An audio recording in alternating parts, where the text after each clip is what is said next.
Hello guys, સ્વાગત છે તમારા બધાનું મારા નવા વ્લોગમાં। આજે સવારમાં આપણી રિક્ષા લઈને આપણે નીકળી ગયા છીએ ખેતરમાં જવા માટે। તો સાબરમતીના પુલ ઉપર થઈને આપણે પહોંચી ગયા છીએ આપણા ખેતરમાં। ખેતરનો ગેટ ખોલીને પહેલા અંદર ઘૂસી ગયા અને પહેલું જ કામ આપણે કર્યું કે આપણે બોર ચાલુ કરી દીધો છે। અને જેવો જ આપણે આપણો પાણીનો બોરની સ્વિચ પાડી તરત જ આ બાજુ પાણી બંબાકાર ચાલુ થઈ ગયું અને ખેતરમાં પાણી જવા લાગ્યું। તો તમે જોઈ લો, આ છે આપણું ખેતર જ ચારે બાજુથી ખાલી જ પડ્યું છે, હજુ કશું વાયું જ નથી। અને થોડી વાર પછી આપણને લાગી ગઈ ભૂખ, તો આપણે બાજુમાંથી લઈ આવ્યા ચા અને ભૂંગળા। તો પછી આપણે 2 પેકેટ ભૂંગળા અને 2 કપ ચા ટપ કરી દીધી અને વાગી ગયા સાંજના 4:30 અને પાવર થઈ ગયો કટ। તો આપણે આપણો સામાન લઈને પહોંચી ગયા આપણી રિક્ષામાં અને રિક્ષામાં સેલ મારતક આપણે નીકળી ગયા ઘેર જવા માટે।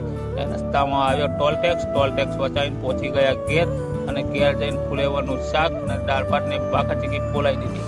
દોસ્તો, મારો બ્લોગ સારો લાગ્યો હોય તો લાઈક કરો, શેર કરો અને સબસ્ક્રાઈબ કરો।